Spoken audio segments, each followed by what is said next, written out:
ko na to kaya. I hate this. Ngayon, si Agent Alex naman, yung babysitter natin.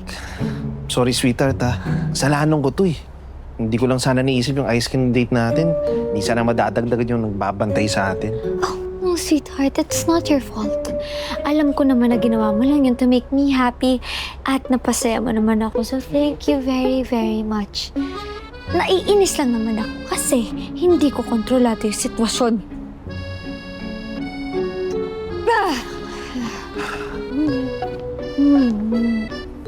Sige, tama lang yan, sweetheart. Maglakad ka lang.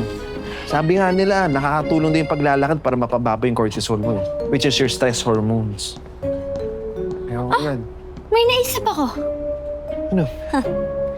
Kung gusto ni Agent Alex na magstay here with us, edi dapat willing siyang tiisin kung anong maririnig niya.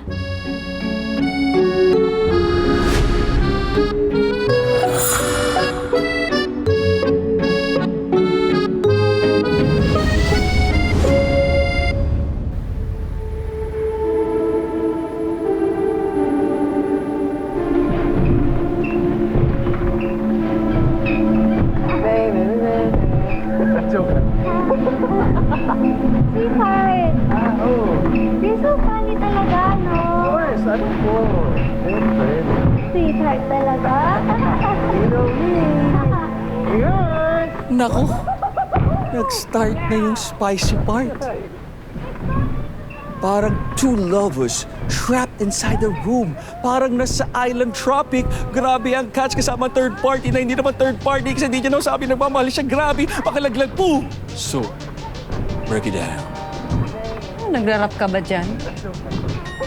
Alam mo, nandito ka para magtrabaho. Hindi para magmarites kung kani-kanino. Sasabi lang naman ng totoo. Tsaka, kayo nga yung marites dyan eh. Nilagyan nyo na CCTV yung kwarto nila.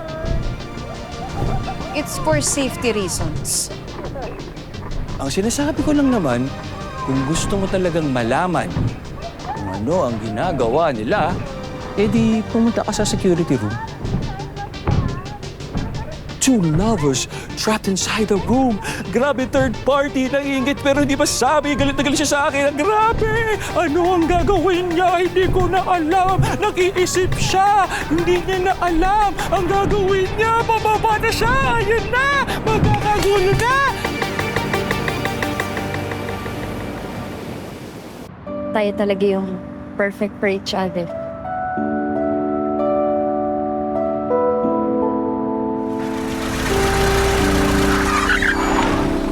Surprise! Uy! Paul! Basta! Sabi, namiss kita. Grabe! Namiss kita! Teka nga dito. Teka, ba't nga pala kayo andito? Obvious ba? Eh di nagbabakasyon. Pero, paano nyo nalaman kung nasan kami? Di naman mahirap hanapin. Actually, napost nga lahat sa fishbook ni Sophie. As in complete details. Complete details? So, nakita nyo kung nasaan kami eksaktong location dahil lang sa post ni Sophie? Ay nako, Angelito. Alam mo, that's the power of social media. Yes. At ikaw naman, Sophie, napaka-stalker-prone ng profile mo. Kasi huwag ka masyado nagpo-post ng mga details at saka kung nasan ka ng real time. As in. Alam mo, safe naman lahat ng pinopost ko at saka naka-CF yun lahat. Ano yung CF? Di close friend. Oh? Charot! Hindi, ibig sabihin, mga kaibigan mo lang yung nakakita. Ibig sabihin, close friends. Eh, hindi kasi ako ma-Facebook eh. Ano lang ako, tok-tok. Halata. Alam nyo, invite ko kayo sa bahay namin. Punta tayo doon. Kilala ko kayo kay nanay at tatay. Okay, Di! Paano tong click? Hawak mo. Hawak ko? Hawak ko ang click? Ganun.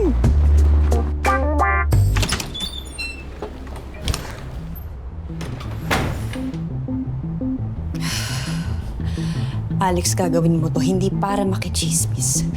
Gagawin mo to dahil gusto mo lang malaman kung anong ginagawa nila without alarming anyone.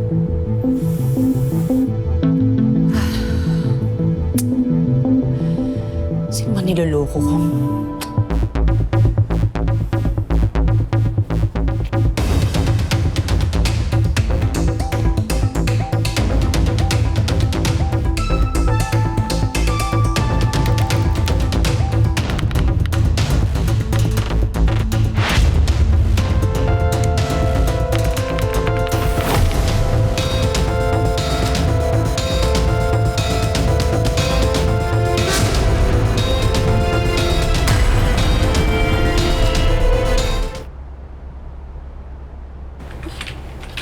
Bakit walang feed to?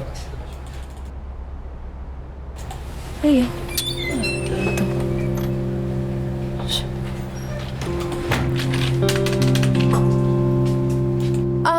alam mo ba kung bakit walang feed tong room 1? Nasira ba yung camera? Tinakpan na naman nila siguro. Kababalik ko lang yan kanina eh. Kakaiba talaga yung dalawang yun eh, no? Malingat ka lang saglit, maiisahan ka.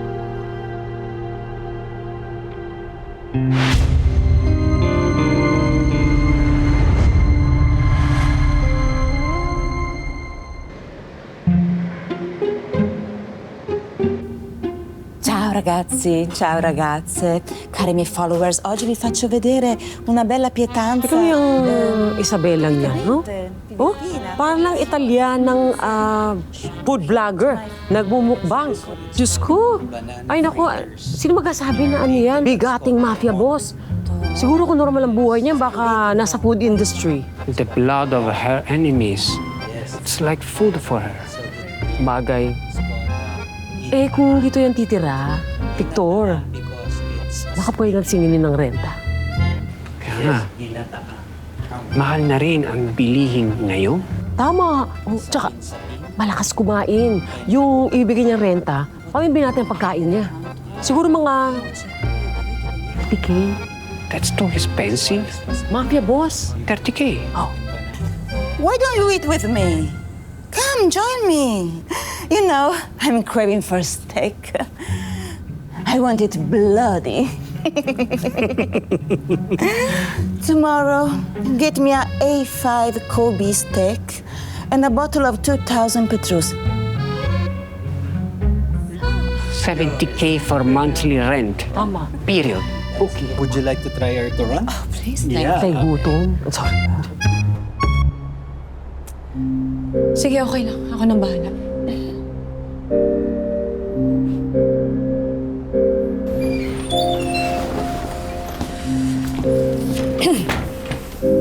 Kunwari ka pa, pero interesado ka rin dun sa ginagawa ng dalawa. Welcome to bahay ni ate. Again, ginagawa ko lang ang trabaho ko. Lokoy mo, lelang mo. Alam mo, natural lang naman sa dalawa yung ginagawa nila eh. Na nag-aano sila. Nagaano? Nag-Jenga. Kung bored silang dalawa, meron din akong way to make things interesting dito sa bahay. Okay?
Sweetheart talaga.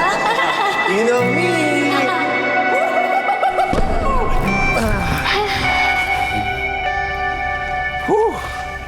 Grabe, napagod ako to na. Ako rin? Alam mo, kasi pala talaga mag-pillow fight eh, no? Hindi ka ba nagsa-slumber party para mag-pillow fight? Hindi, no? Wala kayang ganun sa mahihirap. Yung slumber, ibig sabihin overnight, di ba? Sa amin walang ganun. Walang overnight, sa amin overtime. Overtime sa trabaho. Para may pambaon kinabukasan. Tapos yung pillow fight, naku, subukan mo magpahampas dun sa matitigas naming unan. Tingnan natin kung makakabangon ka pa. Ang OA? Totoo nga. Yung mga unang nanabutan mo sa bahay, yung mga malalambot, naku, katasino ng mga pinagtrabuhan ko sa Prague, no? Kaya alam mo, napakaswerte ko na nakilala kita. Kasi kahit pa paano, nabago mo talaga yung buhay ko eh.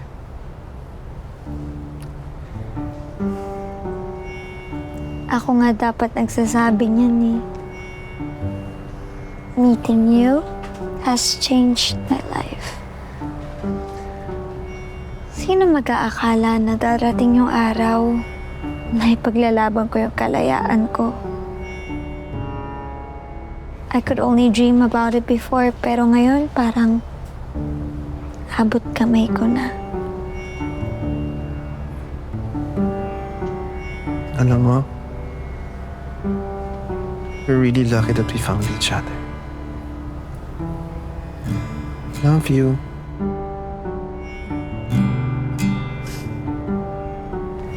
Bakit ang sweet mo? May ginawa ka?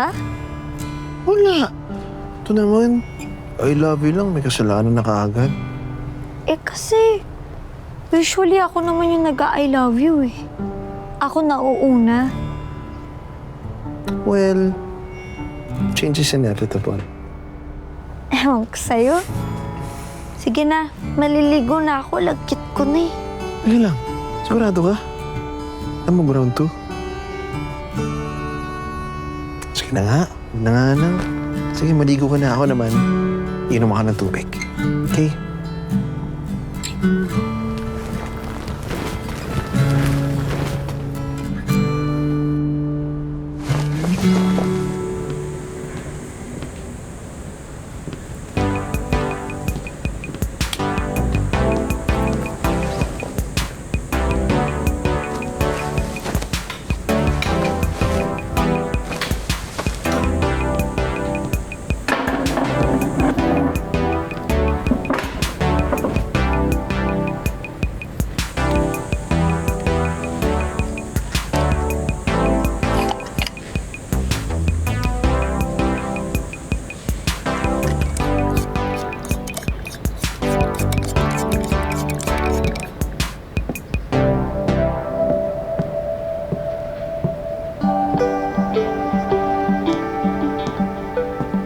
Oh, anong nangyari? Nagpapalit lang ako ng bumbilya. Wala na kita. Hindi, okay na. Pwede pa on na lang. Okay. Yun. Uy, uy, uy, uy!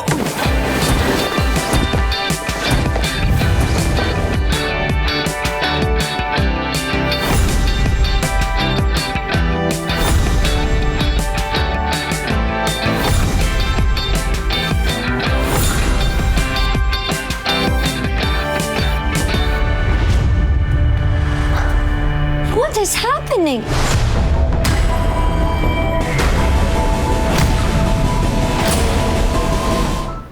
What is happening?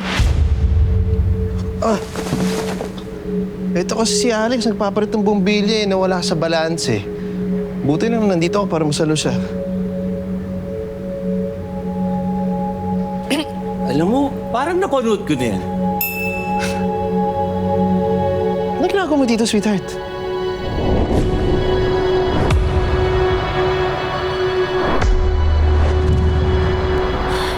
Well, I think I also need a drink. Gusto mo juice? Sure.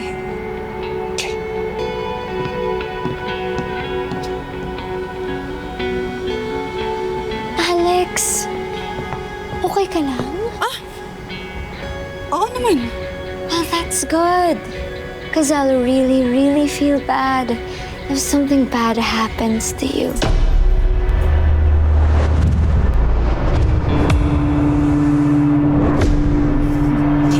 Thank you, Kiara.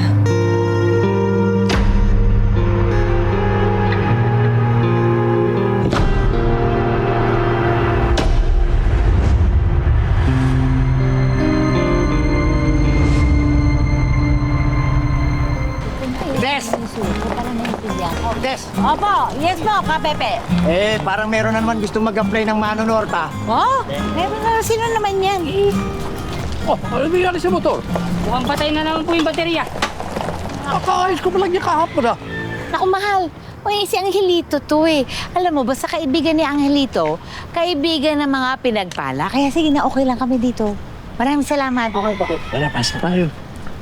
Oh, ano? Introduce them. Dali. Night, Tay.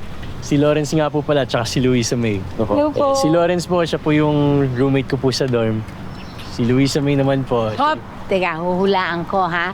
Si Luisa May ay girlfriend ni Lawrence. Magjowa kayo. Naku, hindi po. Mas may connection po kami ni Angelito.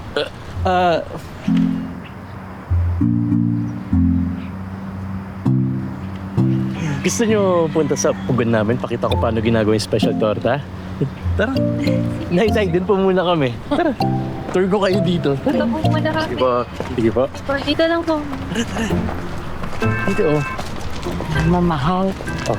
Parang yan ata yung uso ngayon eh. Yung jowa ng iba, pwede mong maging jowa. Tapos, pero legal yun ha. Tawag ata dyan eh. Open relationship. Ang kabataan ngayon talaga. Diba? Pero alam mo, siguro naman noong panahon natin, meron na rin ganyan. Pero wala lang tayong mailagay na term dun sa label. Diba? Parang na-underestimate ko ata si Angelito. Angelito, bakit? Mahilig pa pala.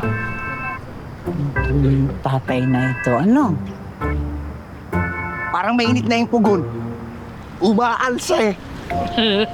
Pampugon yan. Oh, kita niyo yung mga yan? Yan yung mga tortang binake ni Sophie. Galing, di ba? Medyo hindi nga lang perfect yung form. Pero masarap to. Hala ako din. Turuan mo akong mag-bake. I want to bake something for you. Okay, sige. Kailan mo ba gusto? Bukas. Grabe, pag kay Luisa, oo agad. Pero pag sa akin, sermon muna. Isn't he sweet? He's always like that when it comes to me. Like, he can't say no. Don't worry. Ako na lang mag-yes sa'yo. Kahit anong iutos mo. Basta, huwag lang mat. Kasi, 14 ang lito yun eh. Talaga? Kahit ano, mag-yes ka? Oo naman. Napawawa mo nga ako, di ba? Pero mas maganda sana kung papawawarin kita. Ha? Teka. Parang ang labo mo.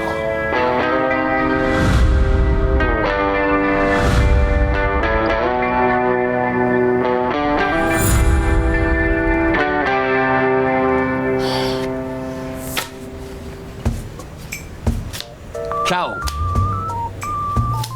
Tongits! Panalo na naman ako. Kumbaga sa reality show, kung weekly task to, ako na lang lagi panalo. Na naman? Teka.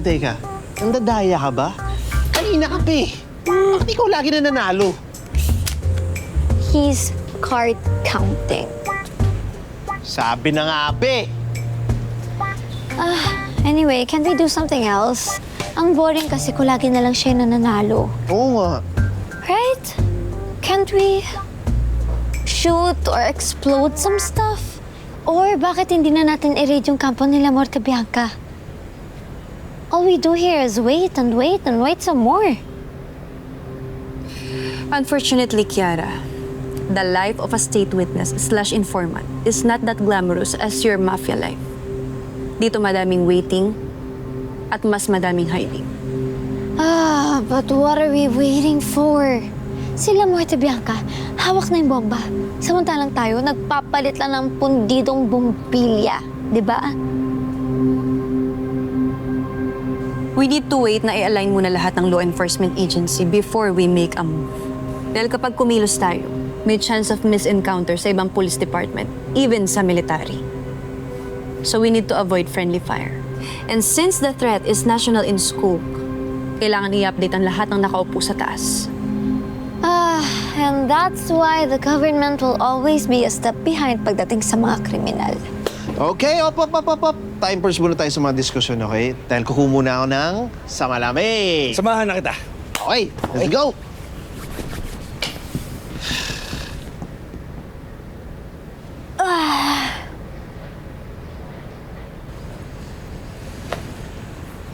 You know what?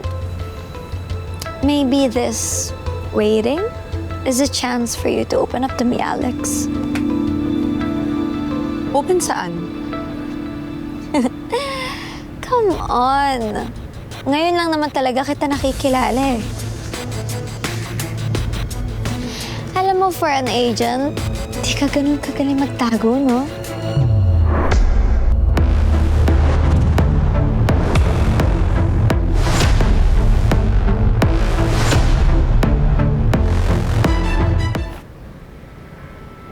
The first time I met you, you were just pretending to be Mikoy's friend.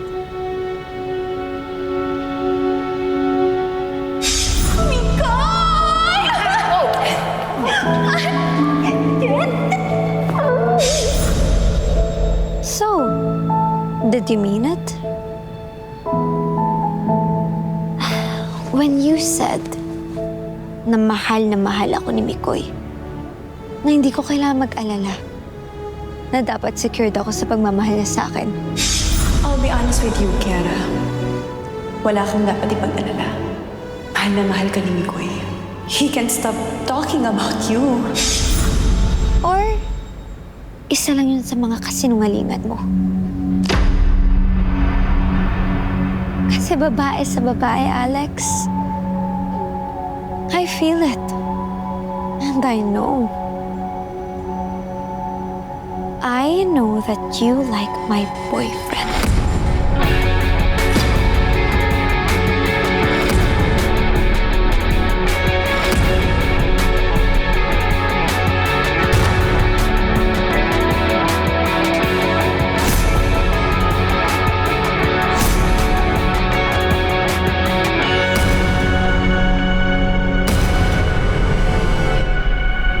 Hello mga kapatid, ako po si Andrea Brillantes bilang Kiara sa A Secret in Prague. Tuloy-tuloy na natin to. Next video na agad. And please subscribe to TV5 YouTube channel.